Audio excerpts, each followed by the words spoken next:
When I think back to that summer, it feels like a blur of golden evenings, crickets humming in the distance, and the quiet of a small town that seemed like nothing ever happened there. My name is Emily, and I had always thought of myself as the sort of person who played life safe. I didn't take risks, I didn't like surprises, and I had a way of keeping everything in neat boxes, so I could feel in control. But the summer I met Mark changed everything about that. It wasn't a romance at first, at least not the way people think of it. It was more of a friendship that grew out of nowhere, a friendship that was so safe it scared me when it stopped feeling safe. Mark had been a family friend for years. He was older than me by a good margin, 10 or maybe 12 years, and when I was a teenager, he was just one of those people you saw at church events or town picnics. My parents trusted him, everyone did.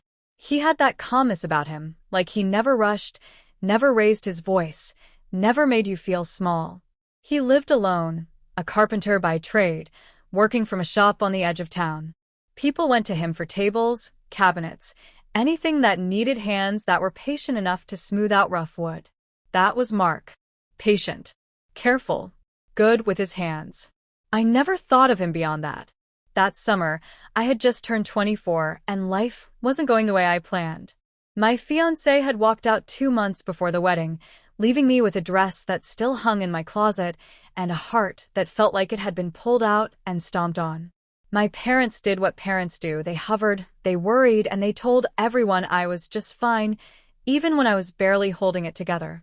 I couldn't stand the pity, so I avoided people as much as I could. The only reason I ended up at Mark's shop was because my dad asked me to drop off some old wooden chairs he wanted fixed. I almost said no, but I went. I remember walking into that shop like it was yesterday. The air smelled like sawdust and varnish. Sunlight streamed in through big windows, turning the air into slanted lines of gold. Mark was bent over a workbench, sanding something, his sleeves rolled up, his hands and forearms dusted with fine wood powder. When he saw me, he smiled the way he always did, a smile that crinkled at the corners of his eyes. "Emily," he said, like it was the most normal thing in the world to see me there. I told him about the chairs and stood there awkwardly while he came around to look at them. He asked me how I was doing.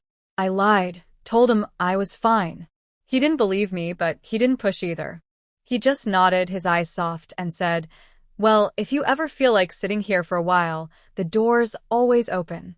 I don't know why I came back. Maybe because I needed somewhere that didn't remind me of everything that had fallen apart. I started going to his shop in the evenings, just sitting on an old stool while he worked. At first, we barely talked. He would hum or tell me little things about the kind of wood he was using. Over time, I started talking back. Then one day, I told him everything. I told him about the wedding that never happened, the humiliation, the anger, the way I couldn't even walk into a grocery store without feeling like people were staring at me and whispering. I told him how much I hated feeling weak. And he just listened. He didn't tell me to get over it. He didn't try to make it sound smaller than it was. He listened like it mattered. And that night, when I left, I realized I hadn't cried in hours. That was the first time I had gone a whole day without breaking down. Weeks passed like that. Me, showing up. Him, always there. Sometimes he'd make me tea. Sometimes we'd sit in silence. Sometimes we'd talk until the sun was gone, and the shop smelled like cool night air. I began to feel like I could breathe again. And then one day, everything shifted without me meaning for it to. It was late, maybe past 9, and I was sitting there with my hair falling out of a messy bun. He was leaning against the table, arms crossed, just looking at me like he was trying to figure something out. "Emily," he said softly, "you don't have to keep punishing yourself, you know that? You're allowed to want to feel good again. You're allowed to move on." And I don't know why those words hit me the way they did, but I started crying so hard I couldn't breathe. He walked over, knelt in front of me, and just pulled me into his arms. There was nothing inappropriate about that hug. It was the kind of hug you give someone who's falling apart. But for me, it felt like something in my chest cracked open. I don't know how long I cried. I only know that when I stopped, I didn't want to let go. He whispered, "You can stop anytime you want. You don't have to push yourself to do anything before you're ready." But in that moment, for the first time in a long time, I didn't want to stop. I just wanted to stay there. His shirt was soft under my cheek, and his heartbeat was steady, and it made me feel like maybe I wasn't broken beyond repair. After that night, things changed. I noticed the way my hands shook a little when he brushed a strand of hair out of my face. I noticed how safe I felt sitting across from him, how I didn't have to pretend to be okay. It scared me, honestly, because I wasn't sure what it meant. I didn't want to ruin the only good thing I had left. But Mark never crossed a line. He never pushed. One evening, weeks later, I admitted I wanted to learn to work with wood. It felt random at the time, but he smiled like it made perfect sense. "Then I'll teach you," he said. That summer became a series of lessons. He showed me how to hold a plane, how to sand until the wood felt smooth like silk, how to watch the grain so you didn't tear it. There's something about working with your hands that makes you forget everything else. You have to focus, to slow down, and in those moments, my thoughts finally stopped racing. Sometimes he would come stand behind me, guiding my hands.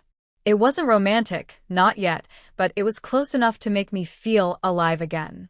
One afternoon, I made a mistake with a saw and nearly cut the board wrong. I pulled back, panicked, and he took the saw from my hands, steadying them. "It's okay," he said quietly.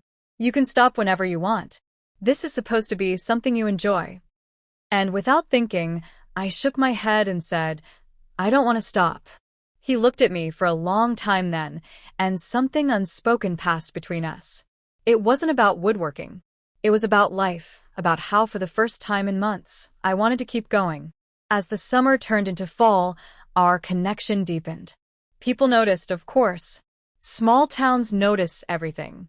My parents didn't say much at first, though I could tell my mom was wary. But Mark never gave anyone a reason to doubt his intentions. He was patient. He let me come to him. I found myself laughing again, feeling lighter, and little by little, the heartbreak that had defined me started to fade. It was late October when it happened. The moment I realized what I felt for him wasn't just gratitude. We were finishing up a small table I had been helping him build. My hands were sore, and I was covered in sawdust, but I had never been prouder of anything. When we finally set it upright, I turned to him, and without thinking, I hugged him. He hugged me back, and when I looked up at him, his face was so close. He hesitated, like he was giving me one last chance to step away. But I didn't. I didn't want to. That night, for the first time,